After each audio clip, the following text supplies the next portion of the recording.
I don't know if Dave's ready for tonight because he told me before we started he didn't read the podcast notes to get ready to do a podcast with me, but he's here every week anyway. He survives. He gets through it. Hey, Dave, I don't know if you're ready for this question.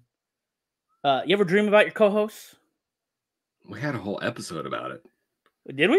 Leprechaun. Well, I'll say leprechaun lover because, we don't want to use the other word too much these days. All right, give a little backstory for any of the audience members who might not know what the hell you're talking about. Yeah, this is a deep cut into early binge watchers. I forget. I think this was a full you, me, and Nikki.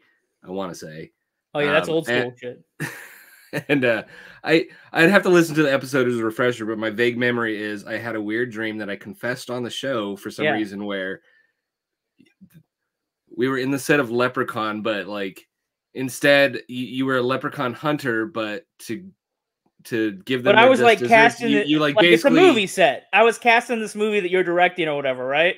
And I have to have sex with a leprechaun. I think that's the gist of the story. I think that was basically the long story short is John had to have sex with. I don't know if you had to or if it was your pleasure, but you had sex with a leprechaun. Don't worry, folks. When we get into this kind of territory, we did hire a human resource representative. It's Frank the cat, who's a cat owned by our missing co-host. Our missing co-host is enjoying Labor Day. That's like a thing in America. You celebrate the workers. In other countries, I don't think you celebrate the workers because they don't have a choice whether they work or not. And I sit here wondering what the world's perception of America is. I'm not really sure at this point. But I did hear Ozzy Osbourne finally had enough, and he's like, I'm going back to England. He's had some health problems, though, so I'm sure that's more like the reason that he's going back to England, but he's reacting to, all the school violence, the violence at the grocery stores. And I thought, does the rest of the world just think we're, a postcard for the apocalypse? What does the rest of the world think, of the American Republic? It's who knows what the media kicks out, too. I don't know. Whatever. I don't really know. Why aren't we called the Great Experiment? Or isn't that what? Oh, America's the Great Experiment. Well, yeah, the melting pot, and we'll see if this works or not. This thing called democracy, or what? Who knows? No, that's good. I actually thought. I thought Dave wasn't gonna drop his leprechaun story or even admit that he dreams about his co-host. But the only reason I was talking about dreams was I did have a dream featuring Dave. To be fair, I did have a dream featuring Jordan. We'll talk about both of them. Don't anybody freak out right now, okay? Don't get me in trouble. I'll explain both dreams. Okay, first we'll start with the Dave dream. Okay, so Dave's making a movie, and he is so excited to show me the edit. I'm in the editing room with Dave. I don't know if I'm in the movie or if I'm just there's a general contention, right? It's Dave made this big movie. All of our film school friends and people we went to film school with are all jelly about this movie because this is there's Oscar buzz or whatever. Dave made this great movie. And so I've seen two cuts and I'm trying to give my honest feedback. Dave doesn't trust my honest feedback because he thinks I'm trying to sabotage the movie naturally, like a Hollywood friend would do, Dave's movie's just too hot. So all I remember is there's two versions of a basketball scene and the main character's a high school girl. She's shooting the winning shot. In one version, it misses, and in one version the shot goes in. I don't remember watching any other scenes in this movie, but Dave was clicking buttons on his computer, and that's what I was watching, right? So we at least can gather from this dream that it's a high school drama. The basketball scenes remind me of the basketball scenes from Teen Wolf of all things. The Michael J. Fox. I knew that was going to be your go-to. How did you know that? You directed the movie, so I guess you would know that. What the references are, right?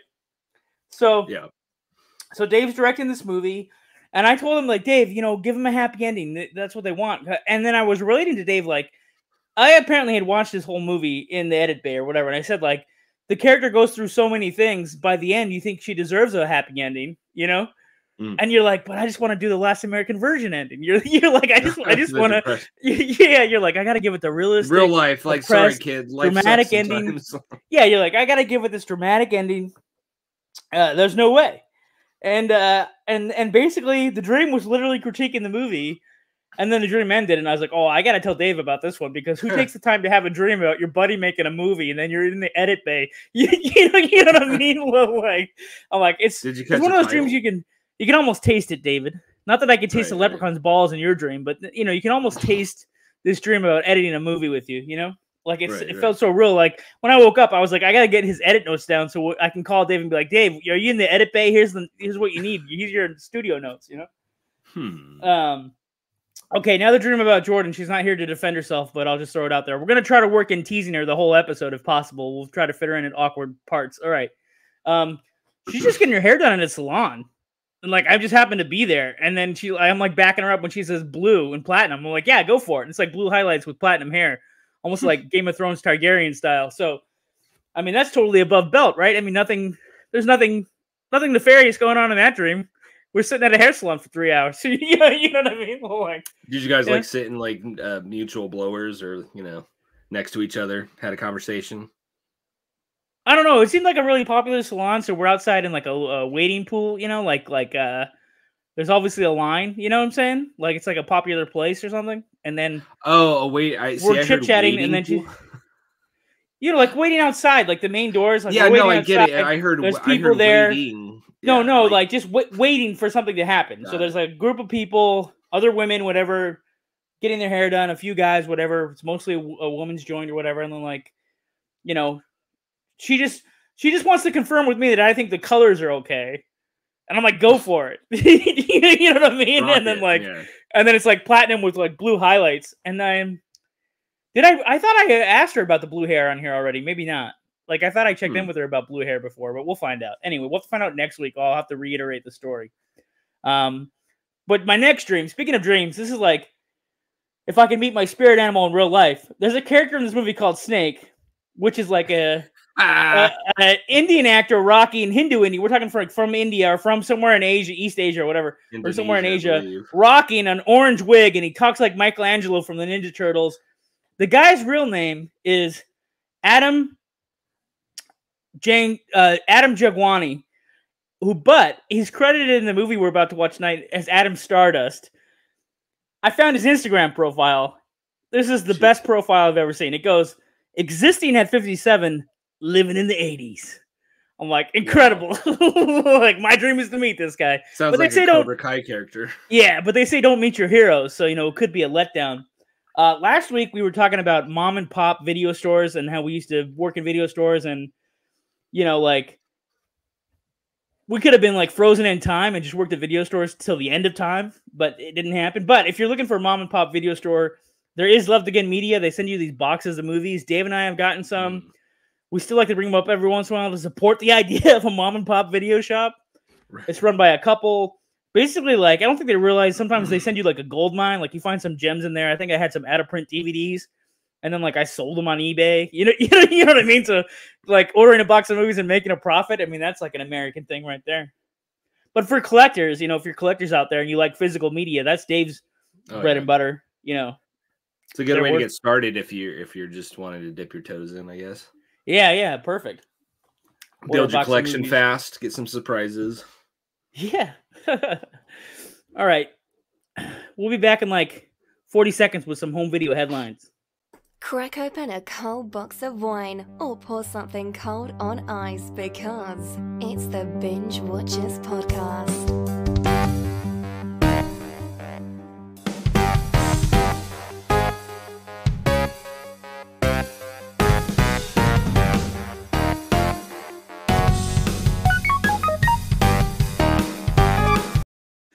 Here's some trivia to true bingers that have been listening to the podcast for a long time and want to know where the hell the theme song came from. It came from a composer.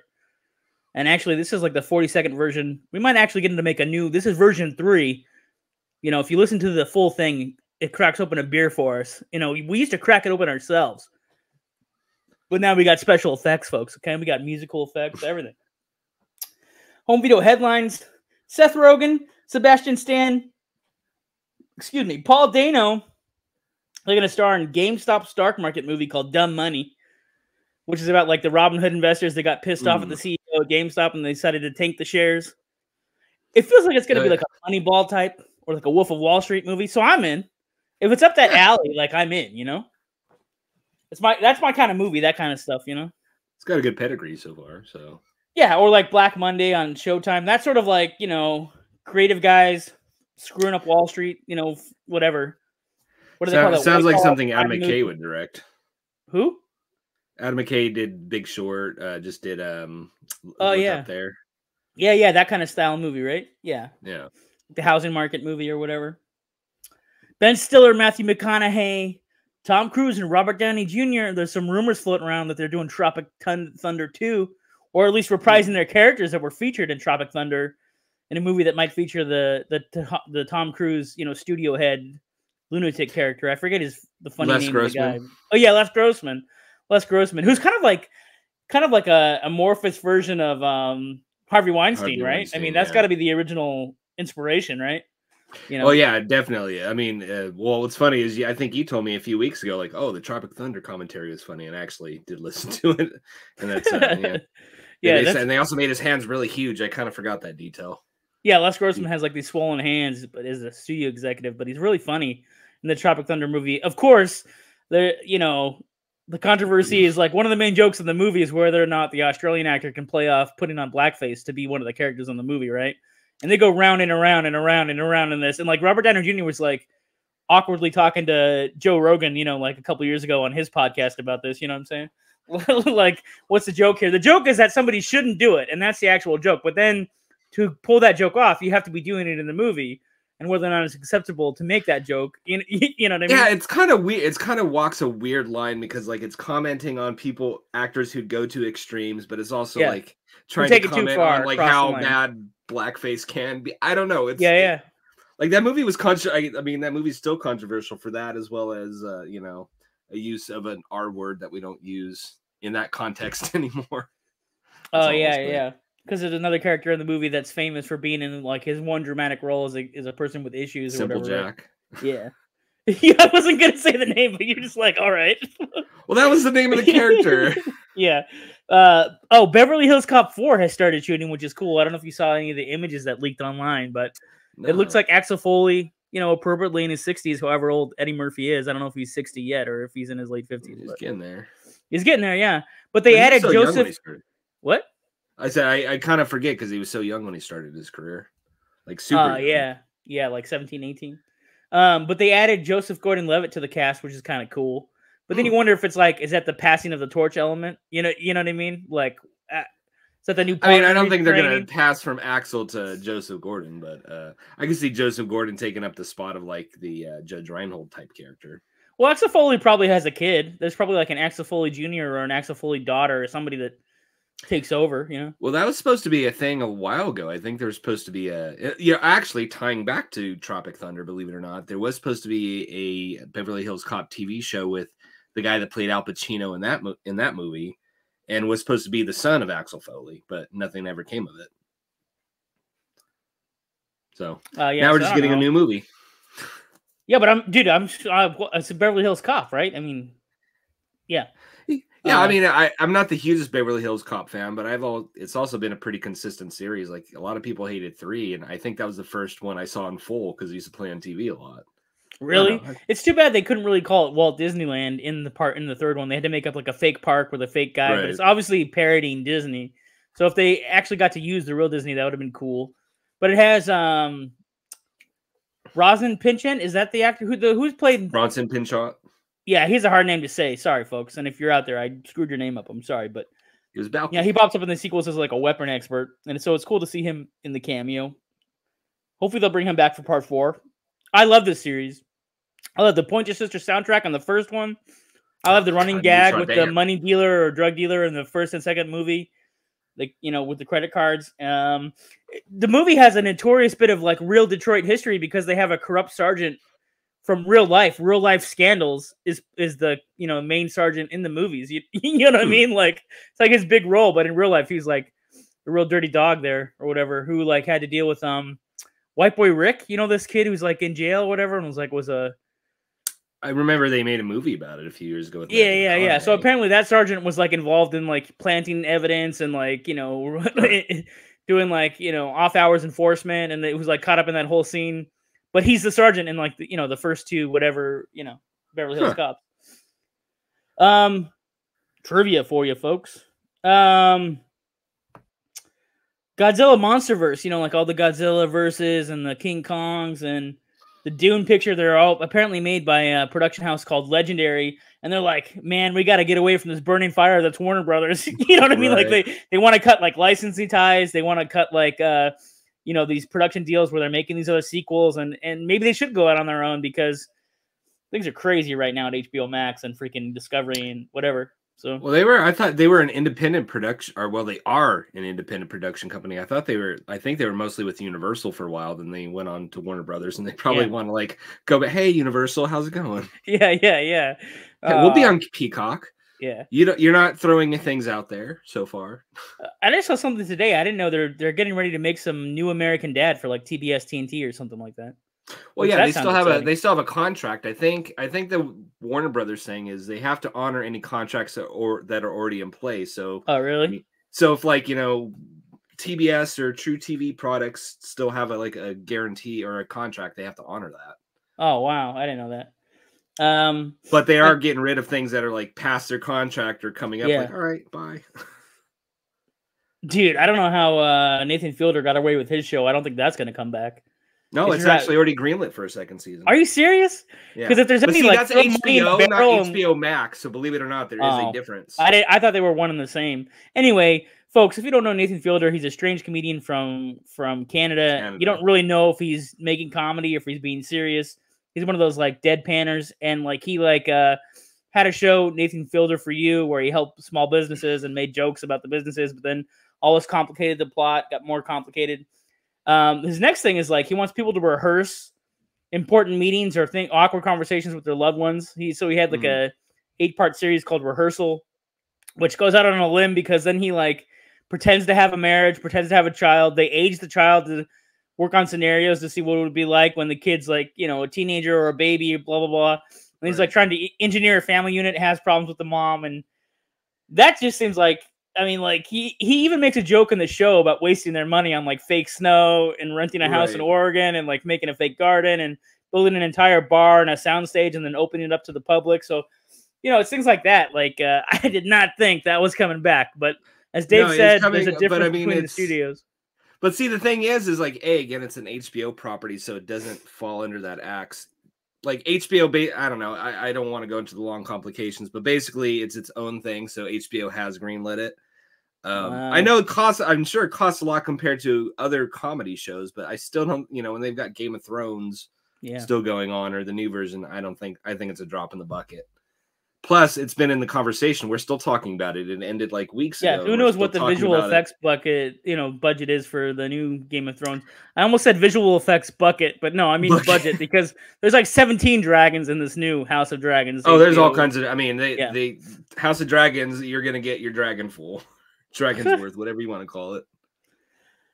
The last thing I was going to mention, speaking of streaming services and movies, like Paramount Plus is screening all the Showtime catalog in a streaming bundle. So I was thinking like, all right, what's the best of Showtime? You got City on a Hill with Kevin Bacon and Aldous Hodge. You got Yellow Jacket, easy. Which Dave you took the words from me. Yellow Jacket's binge. And there's also a show called Billions with Paul Giamatti and some other guy. And, I couldn't get past the first episode of that one. Oh, really? I watched them. These are all good shows. Bunch of greedy people doing greedy things. I was out. And then Paramount Plus has, of course, the new Beavis and Butthead, plus Sonic 2, Jackass 4, all the new Star Treks. Every new Star Trek is going to Paramount Plus. Yeah, it's all. We do have a link for it. We have an affiliate link. You guys can grab that and, go see what Paramount Plus has. Don't watch Billions, according to Dave, but Although I will say I was actually watching Paramount Plus before we got on it. I'm not even joking. I was watching some Tosh Point Oh because I needed some giggles in my day. Like classic Tosh? Because he doesn't make that anymore, right? Well, no, I mean, I guess I've been watching the most current season, which is like 2 years old at this point, I guess. Yeah. Tonight's movie is called Lady Terminator. Oh, boy. So, an Asian goddess known as the Queen of the South Sea. And I looked up the mythology on this. I wanted to see what's happening here. Her name is Nero Rowo Kadu, and she's in both Javanese and Sundanese mythology from the Indian Ocean area, which is like Indonesia, but specifically the Java Islands or whatever, a group of little islands out there, whatever. Anyway, they call her the Queen of the South Sea. She possesses the body of a young female skin diver in this movie. Then she arms herself with an AK-47 and an endless supply of bullets and goes on a murderous rampage as the Lady Terminator. She takes to the streets to get revenge. I don't know if she's taking revenge on like her husband's descendants because one of her husbands locked her away in a magic dagger. Like, so it's almost irrelevant. She has to kill somebody, and she's gonna do it, or at least try. But it's considered one of the greatest mockbusters of all time. I was gonna say it at the beginning, but I got distracted by all the talk about the leprechaun balls and whether or not co-hosts are allowed to dream about each other. So anyway, what a wild movie! I can almost guarantee Dave loves this movie. He's going to give us some dangerous facts. Hopefully they really are dangerous. They better be dangerous, David. I did my best. This is one of those times where, like, I wanted to find out more about this movie, and there's very little to know. I was thirsting for more knowledge. So I probably dropped 2 facts about, like, the atom stardust, and also it's a real myth. I probably took 2 of your facts away, David. No, that's okay. Most of it's actually surrounding the star, Barbara Ann Constable. So actually she did perform all of her own stunts, and at some point production had to be shut down for a month because she cut her ankle with a huge shard of glass. You're talking about the Lady Terminator herself. The Lady Terminator herself, yes. She actually only decided to star in the movie because she was told it was only going to be shown in that region and nowhere else. She's kind of embarrassed. I got the attitude that she was embarrassed by it. She said, I would have done a good production for a international audience if I had a good script. But she feels the cult status is due to the unintentional comedy rather than it being a good movie. While there is no actual connection to the Terminator, actually, you did take one of my facts. It is an early mockbuster, considered an early mockbuster, and it actually takes the line. This is. Can I interrupt you again? Go for it. This is the best Terminator ripoff that I've seen. It really is. Anyway, and actually, they love Terminator so much they also stole the line "Come with me if you want to live," which if you didn't know that ahead of time, just watching the movie, I'm like, wait, what? You're really wearing your connections on your sleeve. You got anything else for us, David? No, that's it for fact. Like I said, this is one of those times where I was kind of annoyed that there wasn't more information out there. I thirsted for more knowledge. You can let them know Adam Stardust is now a DJ. We did find his Instagram. Oh yeah, hit us up. Yeah. We'll show you where his Instagram is. Before we go any further at tonight's movie, we're gonna take a break. We'll be back after these messages. I want to tell you about a couple of things that's going on with our sponsors. For the coldest hits and the smoothest rips, try Freeze Pipe. Go to freezepipe.com and use the code BINGE for 10% off your order. That's freezepipe.com and use our code BINGE. Save 10%. And your lungs will thank you. And hey, we'll thank you too. You know why? The show is supported by sponsors and affiliates to keep the podcast rolling. So if you like the way Dave's talking and you want to hear him talking some more, you want to make sure you support our sponsors because they support us. That's how this game works. What else is going on? We talked about this. We talked about that. Oh, I know what's going on. Here we go. We were just talking about Paramount Plus at the beginning of the episode. They've merged with Showtime to bring you an app that will include hits like City on a Hill, Yellow Jacket, Beavis and Butthead, Jackass 4, Sonic 2, and all the new Star Treks. We actually have a link in our show notes, folks, if you want to try out Paramount Plus Showtime for 7 days for free. Get all their shows, movies, originals, and everything else that Dave loves, but stay away from billions, right, Dave? Don't bother with the billions. But you know what? With all your Beavis and Buttheads and your Yellow Jackets and Toshas, why not? You got lots of stuff to watch on there. The linky is in the show notes. Now I'm going to jump over and talk about something we don't really talk about very often. Books. Wow. Do we read? Do the binge watchers know how to read? We actually do. We're very collegiate, actually. We were on the honor roll. Don't ask us any more questions than that. We can't field it. We'll have a movie to answer for it. Anyway, I read this book. There you go. Tales from Another Dimension. Tales from Another Dimension is a strange and fantastical collection of 10 short stories. You can travel to other dimensions and meet strange characters. They will make you question the solidity of Earth and mankind, explore prejudice, fear, imagination, kindness, empathy, and human frailty. It's by Robbie Sheeran. It's Tales from Another Dimension. It's on Amazon. There's a link in the show notes to his website so you can order the book. There are 10 stories in here. 2 of my favorites. Let me see if I can dig up what their names are.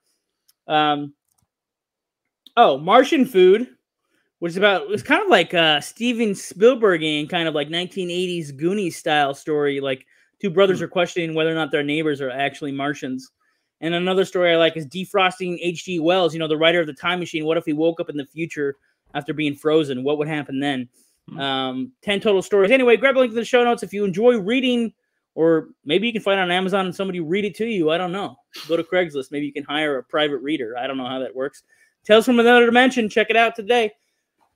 Whoo! Now back to the podcast already in progress with my buddy Dave.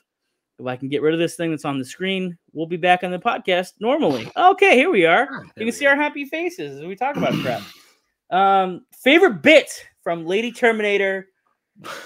Let's go. Oh man, this is a hard one. This is one of those times where it's like I don't know what to choose. So I'll just go with the first things that got to me. As soon as she finds her first victims after becoming Lady Terminator, these two drunk guys pissing everywhere, just drunk. She takes a guy into the back seat and pulls a little vagina dentata kind of action on him. Look that up if you don't know what that is, or watch the movie Teeth. You'll get the idea. Basically, Dave's alluding to the fact that she can kill people, spoiler alert, with her vagina. Basically, yeah. She'd take your manhood like that. But Dave, I mean, I got to interrupt because you skipped over something. I wrote down one of my favorite bits is there's a sex scene within 40 seconds of the movie starting, and there's a death scene within 1 minute of the movie starting, which I think are key elements here. Well, like I said, I mean, it's hard to choose favorite bits because there's so many. I mean, there's so many favorite bits. Jordan missed a great movie, as it turns out. As soon as we're watching this, I'm like, we don't have time to like reverse action, but I'm like, oh man, I really miss Jordan's opinion on this one. On this movie. Yes. Would it be crazy if we watched it 2 weeks in a row? I don't know, man. Watched it again. Like, if we could assign her an additional movie or a shameful screening, you know. And then the other favorite bit, I mean, there's a ton of them, but I'll be brief. The other one is one of the early scenes in the mall. She's shooting up the place. She's shooting at an electronics store. And some, like, guy, I don't know, maybe he's a worker at a store, is like, hey, don't do that. She just turns around, just blows him away, killing off people in the mall. She doesn't care. She's going towards her goal. Well, did you notice, like, all the police officers carried automatic weapons? And cars are just blowing up. Like, everybody just happens, like, with no explanation. Everybody has an automatic weapon. Like, hey, let's get to this random car I know nothing about. Hey, there's a. I mean, to be fair, you can get automatic weapons fairly easily these days, but not in the 80s. Not like this. Every single person had like an automatic weapon. And also, did you see the fake shot where, like, if you pull those triggers, like a bunch of bullets are going to come out, but then he wanted to break into a car, so he only shot once from an automatic from the machine gun? Well, this was shot in Indonesia, so maybe it's a little different in Indonesia. I don't know. I don't know, John. I mean, go like, again. I don't want to steal all the time because I'll probably steal a bit from you. But you go. What are your favorite bits? All right. So the cosmic soundtrack in the beginning, you're like, oh my gosh, this is gonna be great. Like you know what I mean? Like when the credits are rolling, you're like, okay, here we go. Then there's like intense voiceover over like waves, and you're like, what is going to happen? And then, as we mentioned earlier, a sex scene in 40 seconds, the first murder in like the first minute. Yeah. Then you think you're being introduced to an English cast, but everybody's dubbed over, but they have these great names. Max and then like Snake and Tub. You know what I mean? And like, those are the naming conventions. And then the dialogue, like obviously it's a dub script, so the English dialogue is like, you got to fit it in as fast as they're saying it, right? But it's not only the fact that it's dubbed; it's what they're saying. Like, this movie's insane in the best possible way. Like during the autopsy scene, he's like, "Well, I've heard about the ultimate blowjob, but you know, exactly. What? You're like, what's happening? Oh, then like she's like, "Oh, my high heel," and he's like, "Shut up, woman, just leave it." You know, like it's like running through the alley, like. Oh man, I don't know. It's zany, folks. It literally makes no literal sense, but this is going to be easy to rate. You know, it's going to be super easy to rate as far as I'm concerned. We didn't mention the final fight. Spoiler alert, like towards the end of the movie, she's like a zombie. They're shooting her full of machine guns, and then she's like, you know what?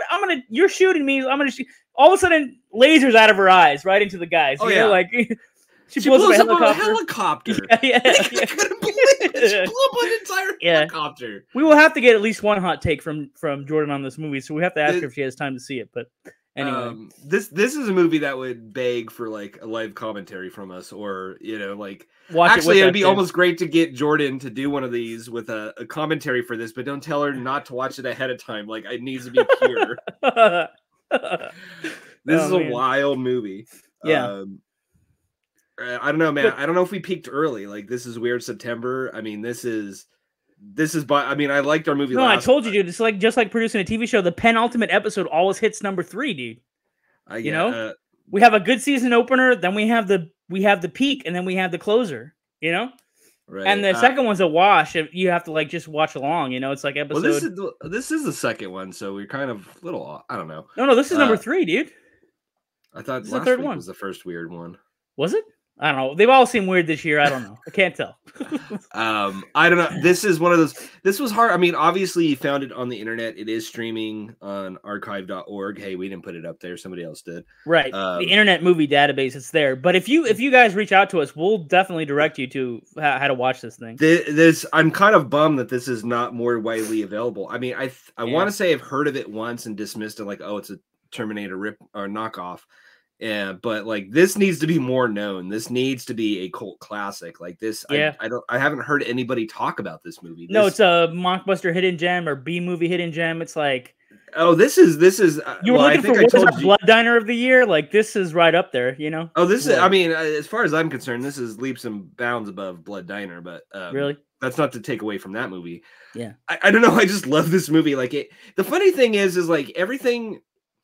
I almost don't want to call it a good bad movie. It's definitely a campy movie, but like it's competently made, believe it or not. Like I mean, if you can forgive the dubbing, like the action scenes actually play, and it's not like clunky. Like it's well made, it's well edited. I was kind of like, I kind of gave over at a point. I was laughing at it because I thought it was ridiculous, and it is, but it's intentionally ridiculous. I mean, like within 10 minutes you have like a snake going up a woman's vagina and possessing her into this Terminator creature. Like she's not made of metal, so like biologically she would have disintegrated with how many bullets she took, but you know the spirit was strong, whatever you want to call it. No, literally, like out of context. Like I had heard about this movie, wanted to watch it for a while, then just as Dave said earlier, brushed it aside thinking it was just a Terminator ripoff. Then I saw part of the final fight on Instagram, and I'm like, wait, it's like a zombified a zombie, and it's shooting lasers at these guys, and they're trying to kill it with like these semi-automatic weapons or fully automatic weapons. At one point, a dude's driving a tank. You know, like I was like, what the hell is going on? We definitely have to watch this. That's how it happens. This is easily the best hidden gem I've watched in a while. Like again, even he sent to me like you're like going cold. I'm like, all right, I will. And man, that's the best way to do it. I'm glad I saw nothing or read nothing about this movie. Well, did I tell you this was going to be one of yours? Did I even mention that? I was texting you about it, but I didn't want to give too much away. But I don't know. It's just this movie took me by surprise. I mean, I thought it was gonna. I was kind of like, all right. I didn't watch it until this morning. I put it off till semi last minute. And I think I was telling you, I started watching it early in the morning when the rest of the household was still asleep. And I'm like covering my mouth, trying to suppress laughs because it's just that good. All right. So everybody catch up. Go watch. Sure. Yeah, exactly. Binge now from both of us. Go watch Lady Terminator. Catch up with our podcast. If you missed last week, go get it. It's everywhere. Fan service. Okay. So somebody who spends all the time tweeting about Tremors, the Tremors saga, you know, said, thanks for showing some love to Tremors 4. And they mentioned this. They took the time to write this comment on both Twitter and YouTube, which means that they went out of their way to appreciate our love. They showed us some love about our love for Tremors 4. And then they drew comparisons to Prey, which is like Predator 5. That's where we diverge in the woods. Like so when they said, thanks for showing love for Tremors 4, yes, like Tremors 4 comparable to Tremors 1 and Tremors 5. 4 fits right in. It's in my top 3. We discussed this last week. However, when they start comparing it to Prey, no, Prey's a superior movie to Predator 4 or to Tremors 4, absolutely. However, I was like, what comparison are they drawing? I go, okay, so they're referencing the first film. Tremors 4 references Tremors 1, has inside jokes if you've seen the first one. Same thing with Prey. It has lines from the first movie, references the first movie, and the back to basic idea. Tremors 4 goes back to the basics of the Graboid, the original monster. Doesn't have complications of like their former evolved states or their evolutions that come in the later sequels in the TV series. They went back to like, it's a worm underground killing people, right? Except it was a prequel set in the Old West, which is the other thing, the third thing. Okay, so there's 3 things Prey has in common. I think that's probably the biggest comparison. It's back to basics, and it references the original movie. Yeah, so... I mean, it's not a totally invalid comparison. I mean, you're not wrong in that Prey is way better than the Tremors, the third Tremors sequel. Although that third Tremors sequel is the best of the sequels that I've seen, anyways. The West one. Yeah. Now we've arrived with staff picks. If you watch something else you want to recommend to the audience besides Lady Terminator, it might distract from your love for Lady Terminator. What'd you watch? Yeah, I'm going to have to dig back a few weeks because unfortunately I have watched some things this week, but nothing worth writing about. So I'm gonna dig back to something I watched probably a month ago. That is the big buzz this year, called RRR. Have you heard about this? Oh, is that the over budget Bollywood movie or something? Or like, yes, for every bit of praise this movie gets, it delivers. It is easily the nutty, like the most over the top action movie. There's a scene where a guy like has to go go catch a bad guy, and he is literally like throwing hundreds of people off of him. I mean, it's ridiculous action, but in the best way. Is it like live action anime? You know what? I guess you can kind of say that. I guess that is kind of fair, because it is. And I guess there's some historical, although there's some debate as to like how authentic some of the quote unquote history is in it.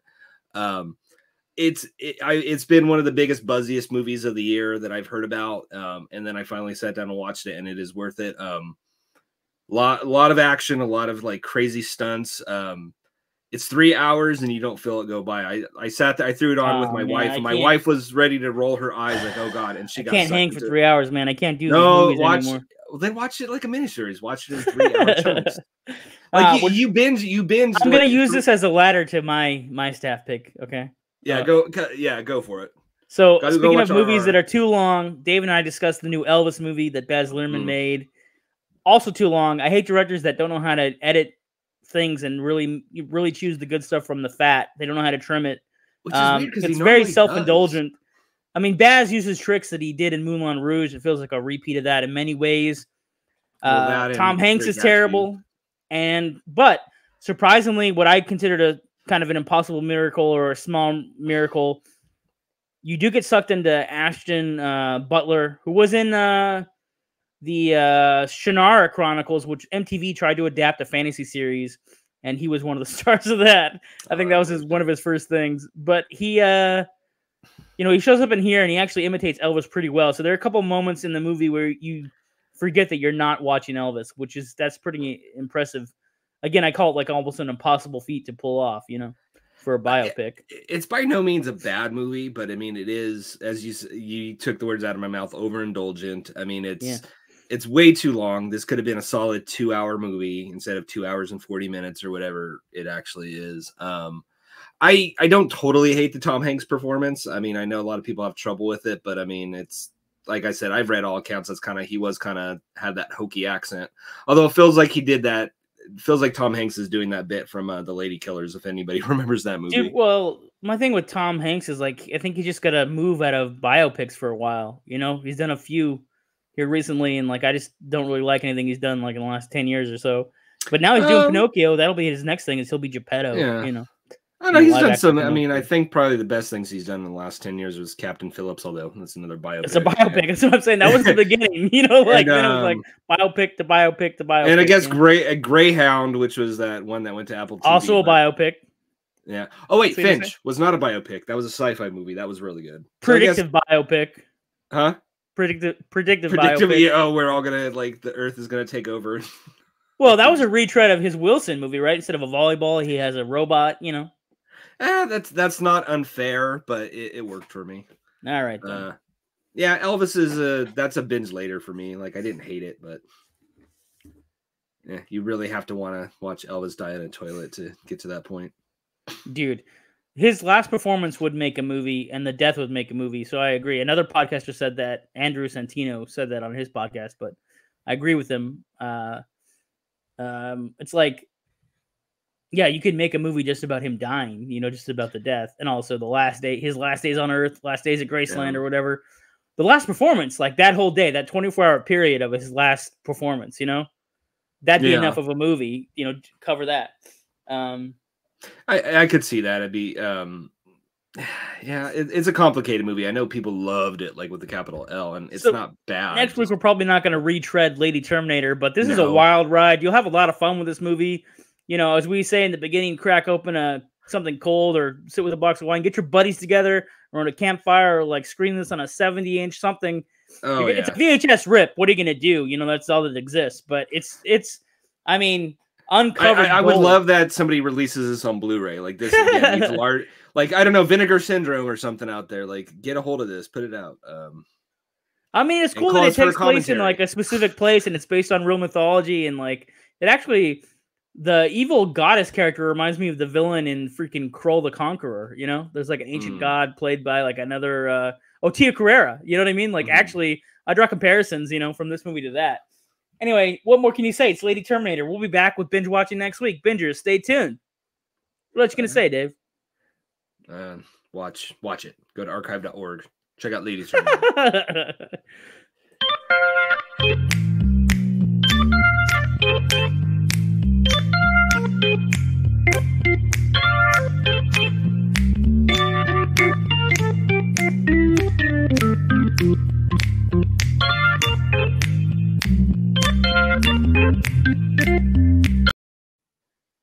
All right, so we did a retake of the intro, so you know maybe this uncut video will somehow end up in the Internet Archives one day. You know, they'll be like, look at this thing that they made in 2020. You know, they dig up old podcasts or something.